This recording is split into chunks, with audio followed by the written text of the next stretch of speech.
progressivement mes invités panélistes le soin de se présenter parce qu'ils le font mieux que moi. Et on va tout de suite commencer par les questions parce que je pense que ça va intéresser beaucoup de monde. Alors je commence par Monsieur Jaune Diagne, qui travaille à l'ADER, qui va se présenter. Madame. Oui. Je vous laisse vous présenter. Ah. Alors, je voulais faire un effet avec Nadia et son beau chapeau, donc elle va nous dire qui elle est. Bonjour tout le monde, merci Joël et je dis bonjour à tous mes chers collègues, panélistes. Je suis Madame Diagne Awa, directrice générale de Foyer Rose, ancienne directrice marketing de la société de Pamodis Sport Sanction. Je vous redonne le micro. D'accord. Bonjour à tous. Bonjour à mes chers co-panélistes. Bonjour à l'organisateur de cet événement, M. Pouf. Je m'appelle Mondienne Journiaï, je représente aujourd'hui la délégation d'entrepreneuriat rapide, des femmes et des jeunes, la DRFG. Merci Jo. Alors on va laisser aussi le soin à M. Ousmane Tchongan de se présenter. M. Tchongan a un gros impact dans le sport et il va nous dire ce qu'il a pu faire dans ce domaine. Merci Joël, bonjour à tout le monde. Je m'appelle Ousmane Tchongan. Je suis le directeur général d'une institution de microfinance qui s'appelle IMSEC. Je suis un ancien sportif, ancien capitaine de l'équipe nationale du Sénégal.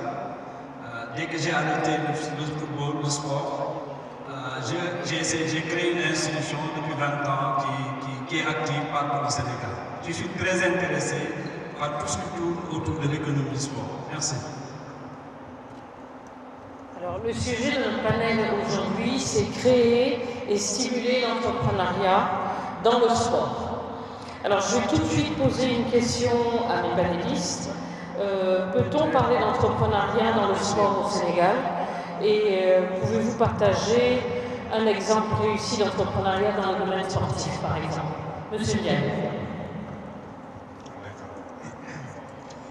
C'est avec beaucoup de plaisir que je vais répondre à ta question, Joël. Je vais répondre en tant que représentant de la délégation d'entrepreneuriat rapide. Donc, pour ceux qui ne le savent pas déjà, la délégation d'entrepreneuriat rapide, c'est une structure de l'État qui finance des initiatives entrepreneuriales portées par des jeunes et des femmes sénégalais. Donc, par rapport à la question de Joël, nous allons avoir un débat très fort. Au niveau de l'ADER, le secteur du sport n'a pas été une priorité au départ, il faut le dire.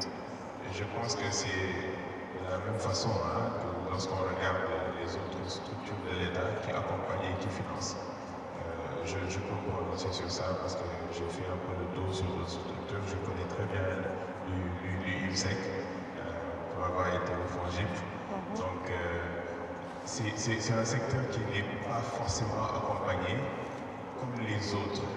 Quand je dis comme les autres, c'est comme l'agriculture, l'élevage, qui sont des secteurs prioritaires, souvent de l'État du Sénégal.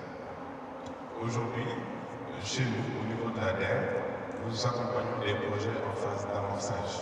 Donc, c'est vraiment des petits tickets de financement qui dépassent très rarement 30 millions, maximum, on va dire 50 millions.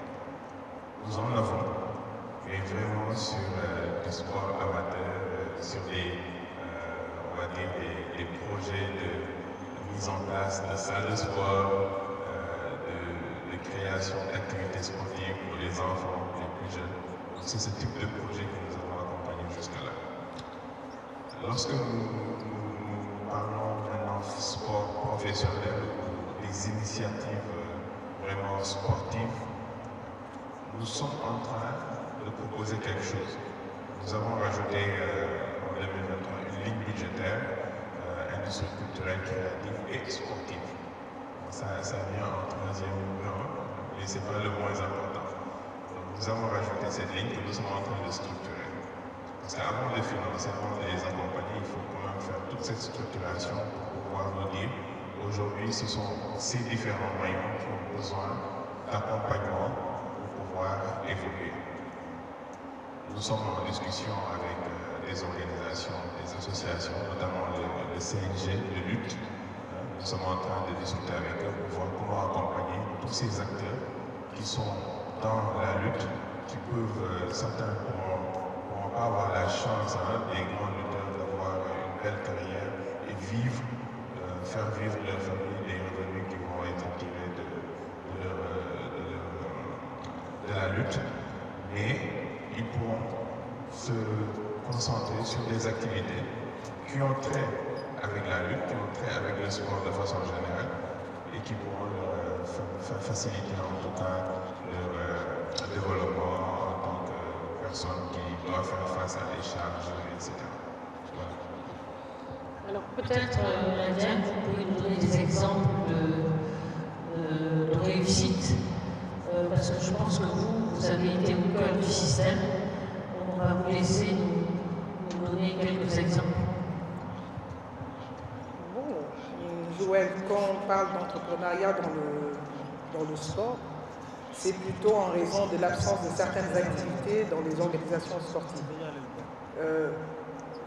L'exemple le plus patent aujourd'hui dans l'entrepreneuriat sportif, c'est la conceptualisation d'événements sportifs. Et ça, je crois que c'est le meilleur exemple qu'on puisse avoir. Et on ne peut pas parler d'entrepreneuriat sportif sans pour autant parler de tous les segments des métiers du sport.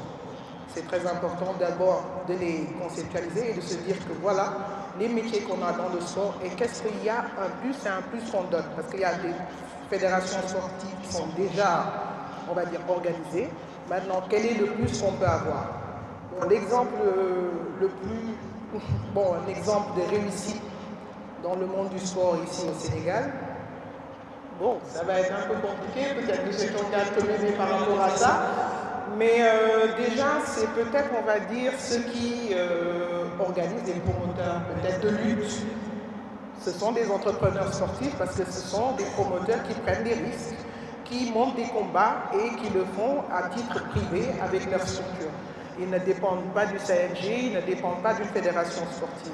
Bon, le côté peut-être marketing sportif comme Prims a fait actuellement, c'est encore un autre bel exemple d'entrepreneuriat sportif parce qu'ils ont pris sur eux pour organiser un tel événement qui ne dépend que d'eux, qui ne dépend que de leur agence, qui ne dépend aussi avec le hackathon que vous avez fait. Ça, c'est un exemple d'entrepreneuriat sportif, en tout cas pour moi. Merci madame, merci. Je posais la question de savoir s'il y a des cas de réussite à notre niveau.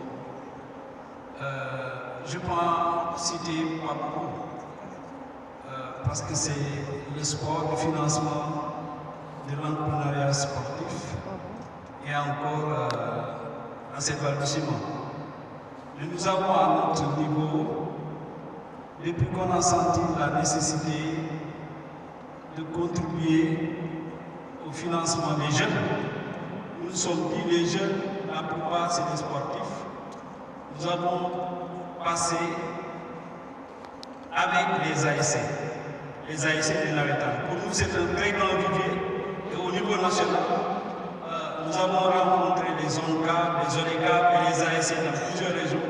Et nous avons commencé à faire des pilotings avec certaines ASC sur les différents projets, les différents projets.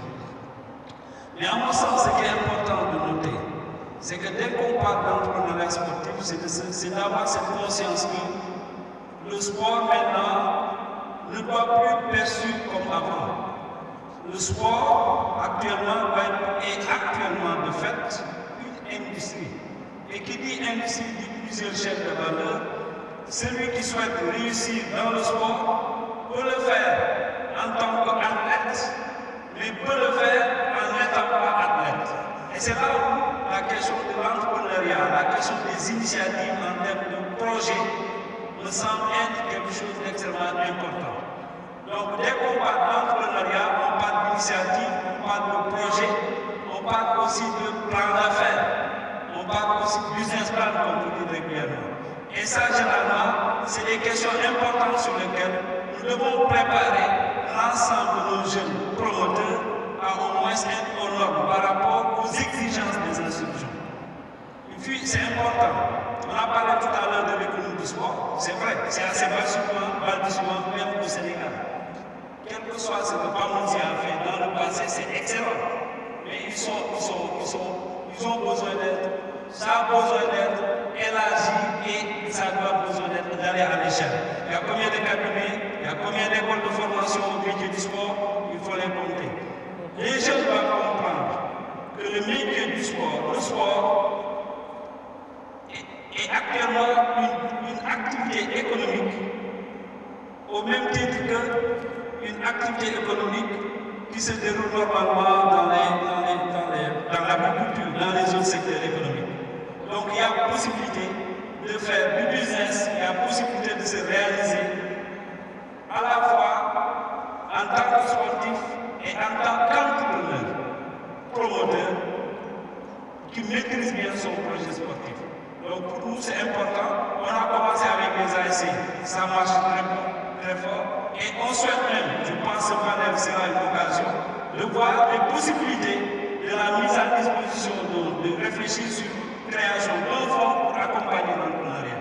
En parlant d'elle, on est partenaire déjà, moi je vais droit au but, je suis prêt avec l'ADER à mettre en place un fonds très fort pour favoriser et accompagner l'entrepreneuriat sportif et les jeunes qui ont des projets. Je resterai, quel que soit le montant, je suis en phase avec l'ADER. Merci.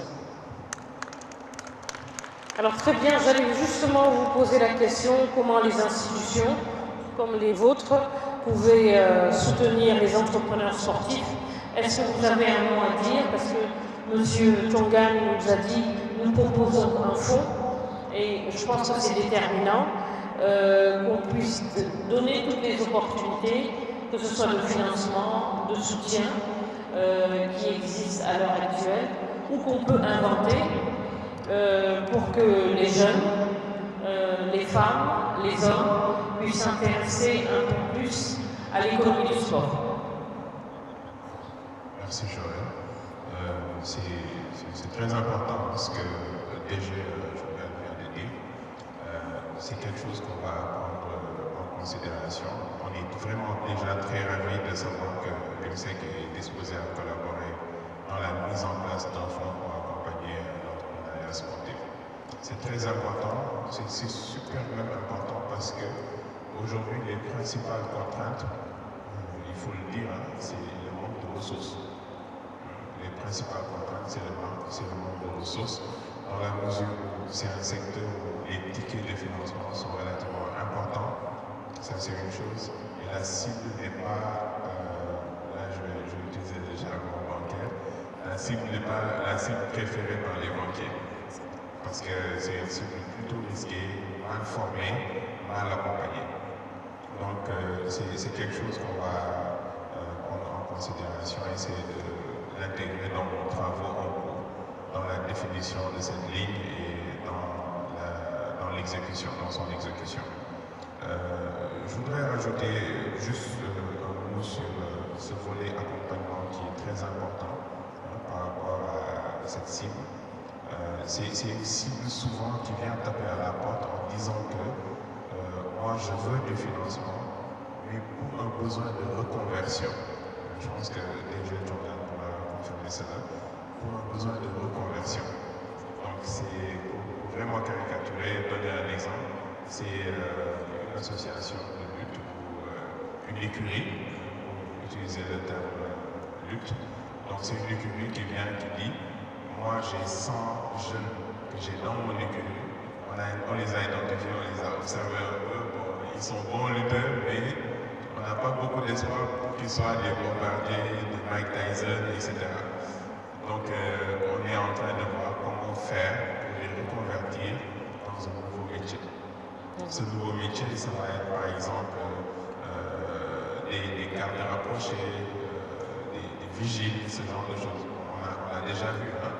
Je pense qu'on a beaucoup travaillé avec Forêt de Sécurité qui s'est reconverti, qui a fait reconvertir beaucoup de jeunes dans son business. Donc c'est ce genre de problématique que nous avons.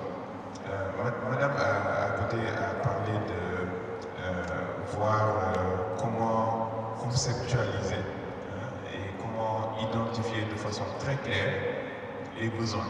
C'est très important parce qu'il ne s'agit pas de venir financer, accompagner n'importe comment et n'importe qui. Il faudrait qu'on sache qu'aujourd'hui, et c'est là toute la pertinence de ce genre d'événement, il faudrait qu'on sache qu'aujourd'hui, sur tel secteur, il y a tel maillon, telle filière qui peut être très porteuse. On l'identifie, on voit le besoin de financement, on identifie les acteurs qui sont les acteurs clés qui pourront accompagner ces besoins. Il y a déjà IMSEC qui s'est positionné, il y a la DER qui travaille déjà dessus, il y en a d'autres parce qu'en termes de besoins c'est immense. Donc chacun pourra y apporter sa contribution. Donc il y a également cet aspect très important de conceptualiser, de pouvoir dire c'est ici qu'on doit agir ensemble et frapper ensemble pour pouvoir avoir les résultats escomptés.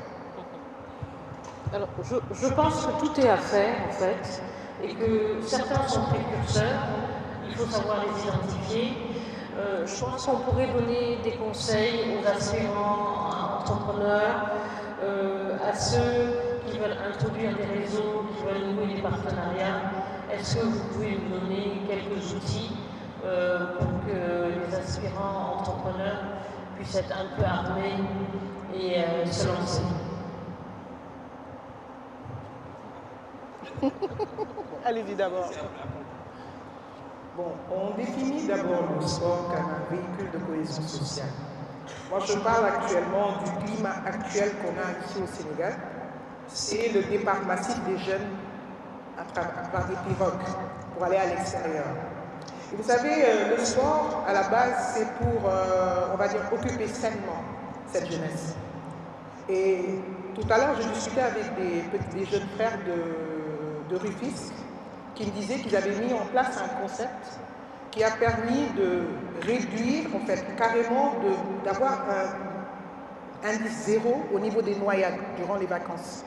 Parce qu'ils avaient fait un concept sportif et culturel auquel la jeunesse a adhéré en masse. Et ils n'étaient pas obligés d'aller à la plage, ils n'étaient pas obligés d'aller dans des événements qui pouvaient être dangereux pour eux. Ça, c'est un type d'entrepreneuriat, je vais dire sportif, mais communautaire. C'est très important.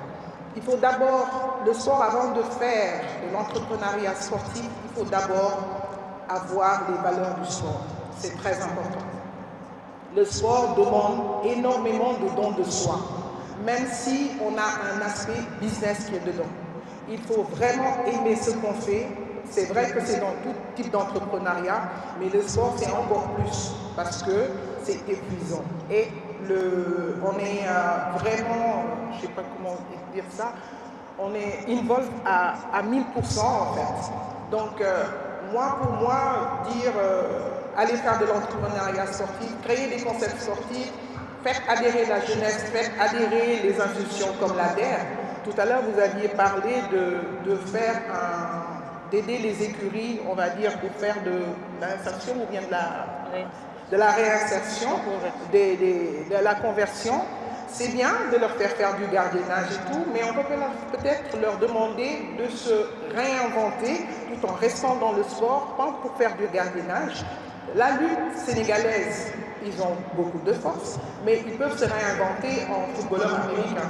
Créer un championnat de football américain au Sénégal, trouver un nom, faire quelque chose et puis créer une vraie compétition qui pourrait un peu leur dire si vous ne parvenez pas à avoir ce que vous voulez dans la lutte, vous avez une autre alternative qui est un autre sport. Parce que d'autres sports, ça peut exister. Parce que le tech-ball est là, on a vu des sports dont on n'avait jamais entendu parler. Le badminton est en train de faire un excellent travail. Donc pourquoi pas créer d'autres sports à travers l'entrepreneuriat sportif et créer de nouveaux emplois. Merci, Madame. En termes d'outils, ce qu'il faut d'abord savoir, c'est qu'on est en train d'échanger sur l'entrepreneuriat sportif. Tout le monde ne peut pas être entrepreneur. Aller dans le sens de l'entrepreneuriat, c'est être créatif endurant et accepter de faire des échecs et de se reprendre et de retrouver la bonne voie. Et en termes aussi de secteur, c'est important de savoir dans le sport, je pense que nous en avons parlé tout à l'heure dans le panel précédent, différents métiers, les secteurs dans lesquels globalement les jeunes ou bien les promoteurs pourraient réfléchir. Parce que ça pourrait être rentable, parce que le banquier a ce premier réflexe. Si vous présentez un projet, en quoi ce projet peut être rentable, en quoi vous pouvez vous en sortir et rembourser votre financement. Les métiers non porteurs qui commencent à se développer, c'est d'abord tout ce qui tourne autour de la sécurité. Vous êtes responsable de start-up. J'étais très content quand j'ai vu ce matin les start-up présenter le projet. Et tout ce qui tourne autour de la sécurité des enceintes sportives va être un bon domaine dans lequel un bon créateur entrepreneur pourrait au moins réaliser un projet. Tout ce qui tourne autour de la billetterie, tout ce qui tourne autour de la billetterie, de l'audiovisuel, tout ce qui vente de tickets en ligne, c'est des domaines dans lesquels plusieurs projets peuvent être rédigés, défendus devant des banquiers pour pouvoir être financés et mis en œuvre. Je pense que c'est des domaines qui me semblent extrêmement importants. Le métier de la restauration aussi et de l'accueil, l'hospitalisation, c'est important. Sans compter ce que Prime est en train de faire, il faut les féliciter pour l'excellent travail pour avoir organisé ce séminaire. L'événementiel, sans compter la formation. Pour nous, c'est important. En tant que banquier, vous ne pouvez pas banquier qui travaille beaucoup plus avec les jeunes, parce que ça, c'est l'orientation très forte de notre institution. Jeunes et femmes, nous ne finançons pas un jeune qui n'a pas de métier. Pour nous, c'est important. Il faut avoir un métier, il faut avoir une qualification. Pour nous, c'est important, il faut être diplômé d'une école. Ça, c'est important. Parce que le financement, il y a un modèle qu'on est en train de mettre en place. Il y a le conseil, comme il a dit au niveau de l'ADEC, c'est pareil, on travaille énormément ensemble, on échange beaucoup d'idées et beaucoup de modèles. Il y a aussi le financement, mais ce n'est pas suffisant, il faut l'accompagner. Donc, l'idée d'avoir des coachs qui accompagnent les jeunes ici, il ne faut pas l'oublier dans l'entrepreneuriat. Mettre en place un dispositif de coaching pour l'après-financement, pour qu'on puisse au moins accompagner les jeunes à se réaliser. Pour nous, c'est une dimension importante. Sans tout ce dispositif-là, le banquier, que ça soit va risquer à accompagner la cible jeune qui est très risquée. Mais avec un bon modèle, celui qu'on est en train de faire pour nous, fournit des résultats. C'est pourquoi on n'a pas peur d'y aller tant que notre modèle et les différentes étapes du financement sont respectées. Pour nous, c'est extrêmement important de les suivre. En tout cas, au Sénégal, moi, en ayant fait pratiquement de plus en plus le tour du Sénégal, parce que je viens pour tourner récemment, où j'ai visité pratiquement 6 régions, j'ai rencontré beaucoup de jeunes, beaucoup de femmes, les gens sont avides de l'emploi. L'employeur pour les jeunes, les gens veulent développer leur propre activité. Ça, au moins, c'est quelque chose, une propre initiative. Et de ce point de vue-là, ils ont besoin d'être accompagnés et rassurés. Nous avons un contexte où les différents secteurs privés, l'État, etc., doivent revoir comment est-ce qu'on va accompagner ces jeunes à s'en sortir, à leur donner de l'espoir. S'il y a des projets, ce matin tout à l'heure, vous avez présenté 3 projets. Moi, déjà, je suis intéressé par le je suis prêt à l'accompagner. Parce qu'il ne faut pas trop, avec des jeunes, faire beaucoup de théories comme nous. Il faut y aller directement, avoir un bon modèle, essayer de voir comment mettre du concret sur la table pour que l'année prochaine, au Dakar Sport Summit 2, l'année prochaine, on puisse évaluer et dire qu'est-ce qu'on a fait entre les 2 sommets. Et moi, je veux à l'heure de l'évaluation pour le Dakar Summit 2, on puisse dire nous, voilà ce qu'on a fait, ce qu'on met sur la table pour que Mali puisse au moins montrer que c'est possible, via le sport, de se réaliser et de développer une activité génératrice de Merci beaucoup. Oui, les panélistes ont bien fait de souligner que l'entrepreneuriat n'est pas donné à tout le monde, hein. C'est pas fait pour tout le monde. Et les valeurs en fait du sport sont aussi valables pour les entrepreneurs. Il beaucoup de travail, beaucoup de résilience, beaucoup d'entraînement.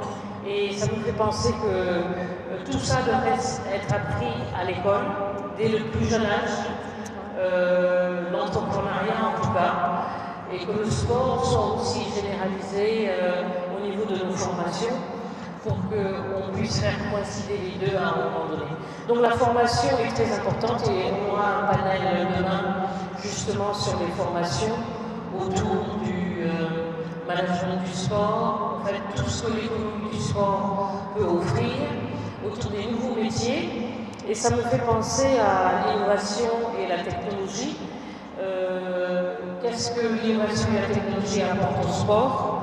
Et c'est là que je veux me tourner vers les sportifs que vous êtes. Comment l'innovation a permis des victoires, comment la technologie a amené plus de performance. Ça aussi c'est une chose, on ne peut pas faire sans maintenant, et de plus en plus ça va évoluer. On n'a plus les mêmes vélos, on n'a plus pour les compétitions. Bientôt peut-être que le ballon il sera bionique, je ne sais pas moi. En tout cas, il y a beaucoup de choses à faire.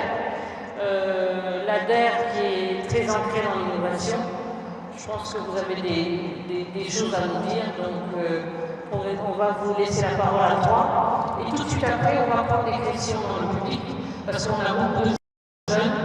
Donc quelles sont vos préoccupations et quelles sont les questions que vous avez pour qu'on puisse y répondre?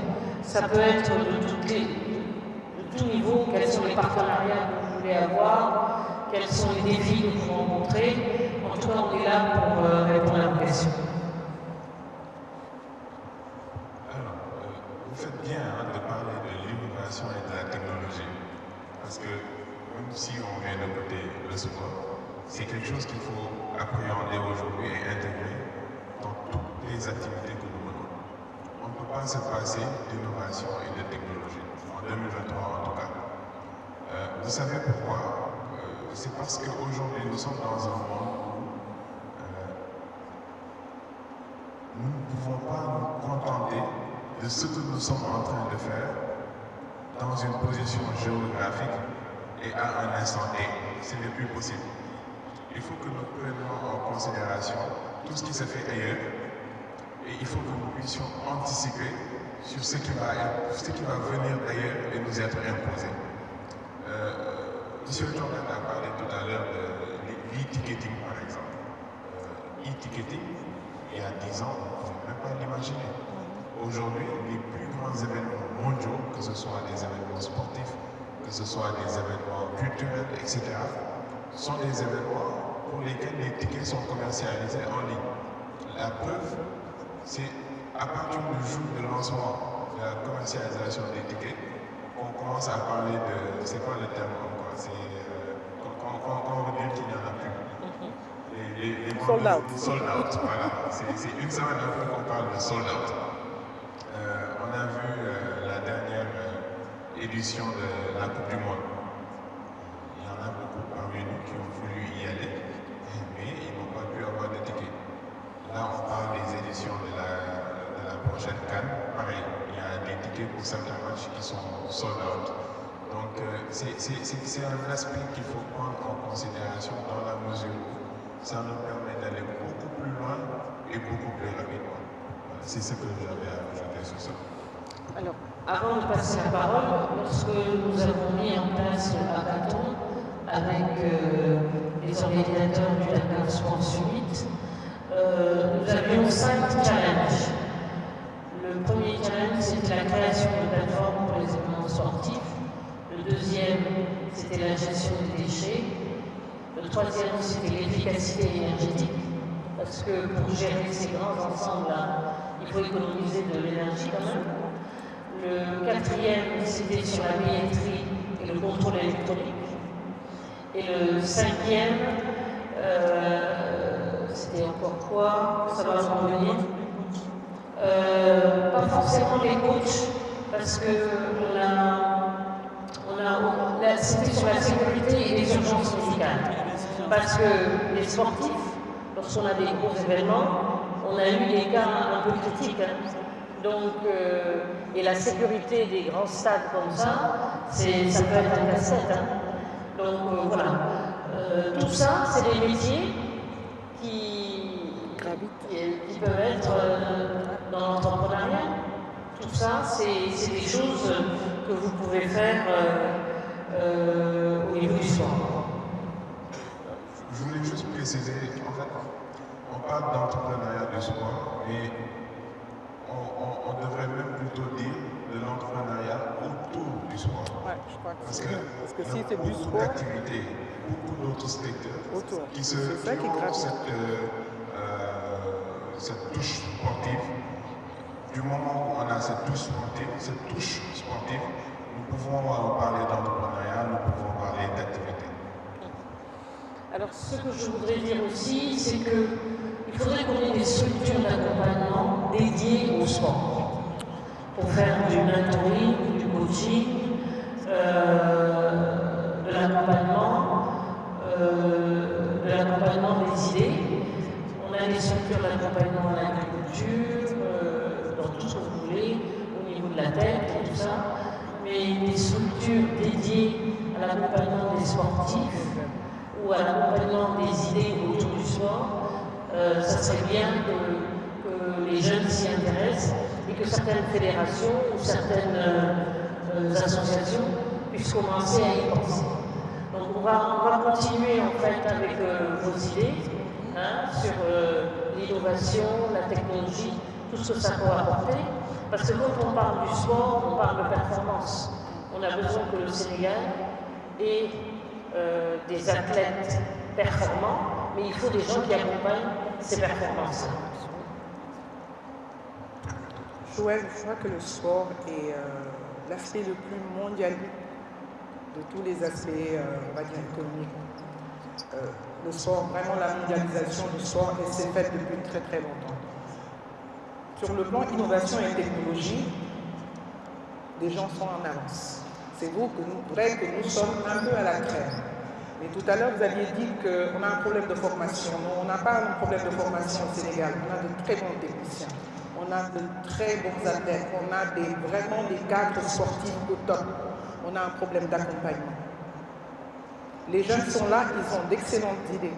J'en ai vu qui ont vraiment des idées au point, qui vraiment relèvent vraiment de l'entrepreneuriat, on va dire sportif, entreprise, aussi bien dans le sport qu'autour du sport. Mais on a vraiment un problème d'accompagnement. Et ça, vraiment, l'ADER, heureusement que l'ADER maintenant a mis les pieds dans le plat et a décidé de les accompagner par rapport à ça. Donc le conseil qu'on peut leur donner déjà, c'est de se rapprocher des autorités compétentes qui vont vous aider à réaliser vos projets. Quant à tout ce qui est technologie et innovation, ce sera sur tous les aspects, aussi bien le ticketing que, on va dire, l'événementiel, surtout l'événementiel sportif. L'événementiel sportif, et n'oubliez pas qu'on est à 2 ans, on va dire 1 an des JOJ 2026 et que c'est le moment ou jamais aujourd'hui de vous positionner et de mettre en place des structures viables qui vont pouvoir mettre en place des idées. Si ce n'est pas dans le sport, ce sera autour du sport, ce sera autour des Jeux Olympiques. Mais en plus, Joël, je crois que la partie que je n'ai pas vue encore, qui n'est pas encore très développée ici au Sénégal, c'est le bénévolat. C'est le fait vraiment d'être actif dans le bénévolat. Et je crois que c'est une des principales étapes pour arriver au point où on va se dire maintenant je veux devenir entrepreneur sportif. Parce que, comme on dit, c'est déjà avoir une connaissance de ses valeurs, une connaissance de soi, une maîtrise de soi avant de partir au dépassement de soi. C'est les 3 valeurs du sport. Il me semble important de mentionner dans le relevé des conclusions de ces panels l'idée, au-delà même, quand on veut développer l'entrepreneuriat, de ne pas oublier dans le modèle des structures autonomes qui vont coacher les promoteurs de projets sportifs. Et ça rassure. Ça, pour moi, c'est important. En termes de digitalisation, c'est vrai que le sport ne peut pas être en marge de la société. Nous sommes dans une société où de plus en plus, en termes de transformation digitale, toutes les activités suivent cette tendance de digitalisation, et y compris le sport. On a parlé de ticketing, on a parlé etc., de vente en ligne, des tickets, de la presse en ligne. Tout maintenant peut être fait en ligne. Et ça, c'est des métiers nouveaux qui émergent et sur lesquels, je pense, beaucoup de jeunes, avec leur imagination, de jeunes promoteurs peuvent créer énormément. Mais parce que les services, de façon générale, vont de plus en plus générer plus de valeur ajoutée que d'autres secteurs. Parce qu'il y a plusieurs secteurs dans l'économie, et je pense que les services constituent un secteur important, y compris le problème de la transformation digitale. En tout cas, de notre point de vue, les promoteurs de projets doivent au moins être très pratiques, se dire que le Sénégal constitue actuellement une excellente vitrine. Les bailleurs de fonds peuvent venir pour accompagner le secteur sportif. Je suis heureux que l'ADER l'ait mis maintenant dans son agenda. Ça, c'est heureux. Depuis 3 ans, j'en parle. C'est important que ça soit mis dans l'agenda même des différentes structures financières pour qu'on se dise que le sport en général, le football en particulier, n'est pas une activité à part, qu'il faut sortir des cercles de financement. Moi, je crois à ce que c'est possible de le faire. Et on le fait en faisant du business, on le fait en étant rentable. Le volontariat, il l'a dit, c'est vrai que le sport, ça peut être du volontariat, ça peut être aussi du sport professionnel. Nous pouvons être à l'aise dans les deux phases du sport, parce que pour nous, c'est important que les structures qui souhaitent se réaliser dans le domaine sportif puissent être accompagnées, et notre institution, IMSEC, est prête à s'engager dans des projets de cette nature. Parce que pour nous, c'est important. Le Sénégal est devenu un hub sportif. Le Sénégal veut se positionner au niveau mondial comme étant vraiment une vitrine. Et c'est le cas parce que les résultats le montrent. Les résultats de l'équipe nationale du football et des autres disciplines aussi le montrent. Donc il y a lieu aussi de ne pas rester à la traîne sur les autres secteurs de l'économie. Je vous remercie. Pour finir, avant de prendre les questions, ce qu'on peut dire, c'est que le sport peut être rentable,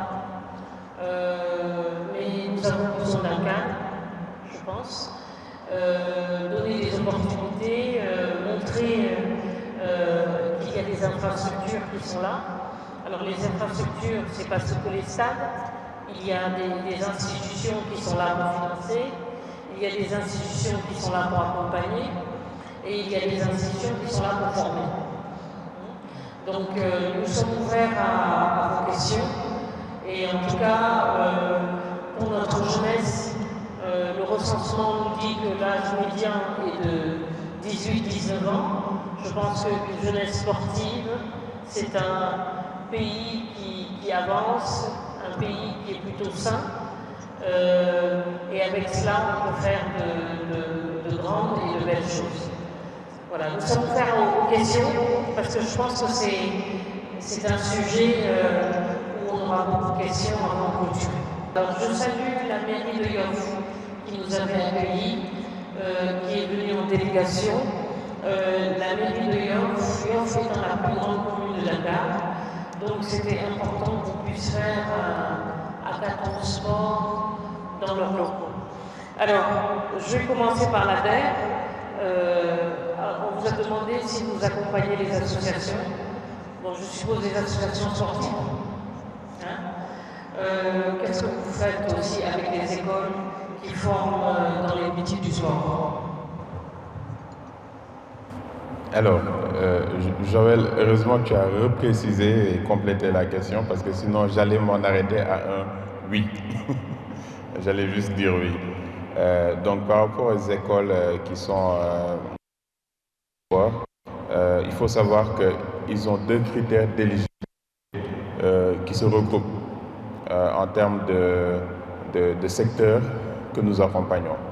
Je dis ça parce que d'abord c'est une école, donc les écoles de façon générale sont accompagnées.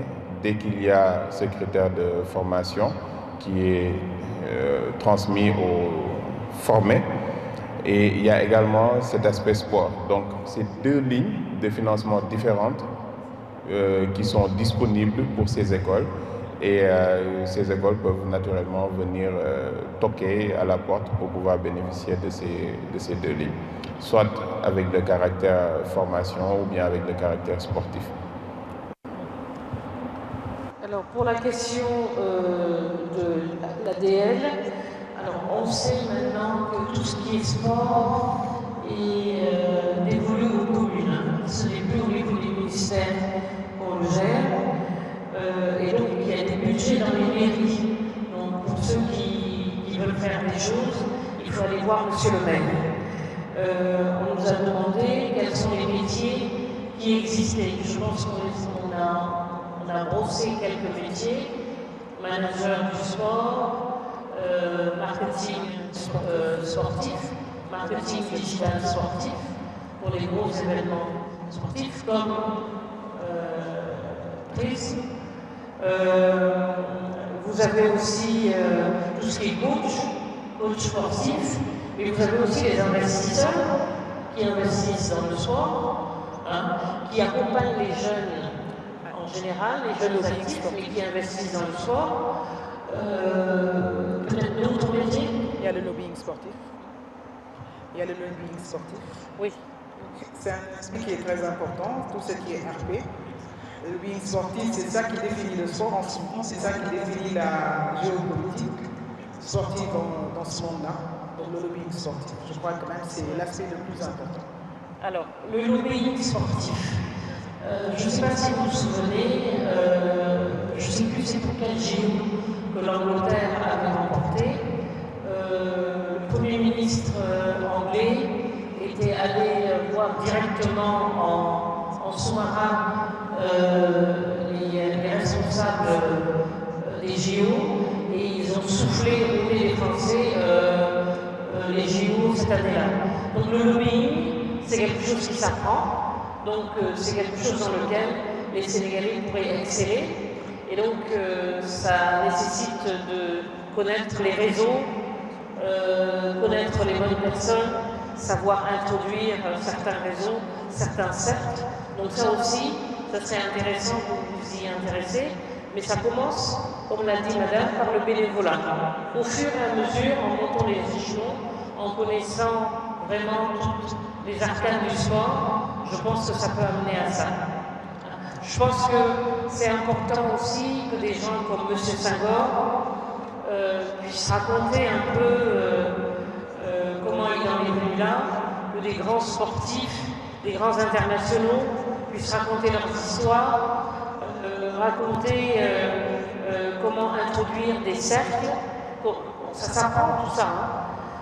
J'ai une dame, je pense que la dame qui est là pourrait nous en dire beaucoup. Alors j'ai oublié son nom, Madame Rodriguez, c'est ça? Gonzalez. Il faudrait se rendre accessible pour les jeunes, accessible aux jeunes, pour que eux savent comment vous en êtes arrivé là.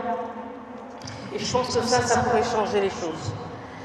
Donc le lobbying sportif, un grand métier d'avenir pour qu'on puisse remporter un jour les JO ici au Sénégal.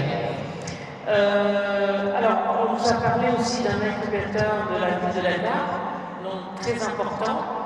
J'espère qu'on sera tous invités à la cérémonie d'ouverture, où l'inauguration a déjà été faite. Alors, ce qui est très très intéressant, ce sont les structures de loisirs qui contribuent à l'épanouissement de l'enfant.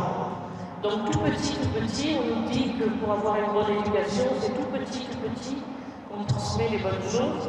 Donc c'est important qu'on puisse en parler. Alors vous qui avez été athlète, comment vous êtes venu au sport? Peut-être que vous pouvez nous donner quelques conseils. Bon, j'ai été footballeur. J'étais plus footballeur, c'est vrai, en footballeur, c'est un athlète, mais j'étais footballeur dans le passé, même si je fais que du planchement maintenant. Je pense que ce qui a été dit, c'est clair. La question, si j'ai bien compris, c'est par rapport à l'accompagnement pour les centres comme académie et consorts. Je pense que c'est ça la question, ou bien c'est différent. Alors, c'était sur les structures de loisirs et l'épanouissement de l'enfant, d'abord. Donc, sur les structures de loisirs, c'est important parce que quand on dit santé, quand on dit sport, on parle de santé, on parle aussi de spectacle. De plus en plus, le sport est perçu, le football en particulier, c'est le volet spectacle qui génère des revenus et qui génère des ressources. Et c'est important. Donc, de ce point de vue-là, il faut en faire un bon projet. Et nous, en tant qu'investisseurs, on regarde la rentabilité de ce projet pour pouvoir aller dans l'accompagnement. Parce que l'investisseur, ce qu'il souhaite, c'est qu'au bout du compte, que son financement puisse être remboursé et que le projet en soi puisse avoir un impact social très fort. Pour nous, c'est important. J'en profite, comme j'ai le mot pour madame, de revenir sur le point qui est revenu plusieurs fois, en remerciant d'abord de Dakar pour le projet d'incubateur. C'est extrêmement important cette idée d'incubateur d'accompagnement. Sur l'insertion des sportifs de haut niveau, je pense que c'est un problème qui est revenu à plusieurs reprises. Pour nous, c'est vraiment une dimension importante qu'il ne faut pas écarter. Le fait que le sportif qui est à la fin de sa carrière, comment on doit l'accompagner. Ce que le peuple fait, c'est important. Il faut mettre à disposition des possibilités de professionnalisation et de faire dérouler ces projets. C'est important. Les écoles de formation font d'excellent travail. Et nous, en tant que partenaires financiers, comme on le fait dans d'autres secteurs agricoles et autres, hier j'étais dans une école, on formait sur un nouveau métier, l'élevage des œufs de caille. Je ne sais pas si vous avez vu les œufs de caille. C'est le nouveau métier. Moi, je n'ai jamais vu les cailles. Je me suis engagé, je suis prêt à investir 200 millions sur ça. Je n'ai pas de problème de ce point de vue-là. Et ça, c'est fait par des jeunes, tranche d'âge moins de 35 ans. Donc, le partenariat avec les écoles de formation, pour nous, on reste ouvert pour aller en partenariat avec les écoles de formation, mais à condition qu'il y ait un accompagnement post-financement. Nous, c'est ça qui va nous rassurer. S'il y a un accompagnement post-financement, un bon coach qui suit, nous, on est prêt à investir dans ces différents projets. Merci. Alors, je vais rebondir sur les solutions de loisirs. Moi, je suis très concernée par ce domaine-là, parce que je pense que c'est tout petit qu'il faut semer la graine. On a un partenariat avec la mairie de Yoff. Donc, je vais leur proposer peut-être un projet, une structure de loisirs où on accueillera des petits de 3 à 6 ans. Et voir ce qu'on peut faire en termes d'activités sportives, d'initiation d'activités sportives, aller dans un stade, voir comment on court à 100 mètres, et ainsi de suite, et ainsi de suite. Donc, on en parlera tout à l'heure à la fin du panel.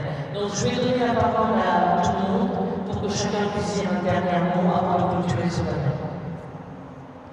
Merci Joël. Déjà, j'en profite pour te remercier de m'avoir associé de force à ce panel. Mais bon, je voulais juste rajouter une chose. Sport et loisirs vont de pair. C'est maintenant peut-être que les ministères ont été séparés, mais le ministère de la Jeunesse et le ministère des Loisirs ont toujours été ensemble. Donc, éduquer les enfants à la base et leur inculquer les valeurs du sport et les inculquer certaines valeurs dès le bas âge, c'est très important. Et via les loisirs, c'est encore parce qu'ils ont ce côté ludique qui vont les faire adhérer plus rapidement à certaines valeurs. Et vraiment pour ça, je vous dis bravo d'avoir mis en place ce centre-là. Je crois qu'ils sont aguerris. Merci en tout cas. Et bon, juste un mot aux jeunes, à la jeunesse. Moi, je dis tout le temps, comme on dit en Wolof, il y a beaucoup de choses qui sont derrière nous, mais vous n'êtes même pas le futur, vous êtes le présent. Il y a énormément d'opportunités que vous avez actuellement que nous, on n'a pas eu en termes d'infrastructure. C'est vrai qu'il n'y en a pas beaucoup, il reste beaucoup à faire, mais quand même, vous en avez assez. En termes d'opportunités, vous en avez beaucoup. Il y a les JOJ qui arrivent, il y a beaucoup d'événements. Il y a le bowl et il y a énormément de choses maintenant, d'événements sportifs qui se passent au Sénégal. Rapprochez-vous des autorités compétentes, rapprochez-vous des fédérations et surtout essayez de beaucoup travailler sur au niveau communautaire. Impactez d'abord dans votre communauté avant de vouloir impacter autre part. Merci beaucoup. Alors, merci Joël, merci à toutes ces personnes qui ont participé à ce panel. Merci également aux organisateurs. Donc, juste peut-être un mot pour finir en disant que l'entrepreneuriat de façon générale, c'est un choix et c'est pas quelque chose de facile. C'est quelque chose, lorsqu'on le choisit, il faut être prêt et l'assumer et il faut aller à la recherche, hein, que ce soit les financements, que ce soit les connaissances et que ce soit tout ce qui est readiness pour pouvoir réussir son entrepreneuriat. Par rapport au sport, j'ai dit dans ma première intervention que ça n'a pas été une priorité pour la DER au début, peut-être pour l'État du Sénégal, bon, pour d'autres États, hein, pour beaucoup de pays. Parce que si on se rappelle bien, on a été confronté à une crise récemment, crise Covid. Je pense que les premières activités qui ont arrêté, c'était les activités sportives. Donc ce qu'il faut comprendre, c'est que lorsqu'on choisit de se positionner comme acteur du sport, il faut être prêt, il faut accepter que toutes ces démarches, ces premières démarches en tout cas, c'est à nous de les faire et il faut les réaliser. Merci.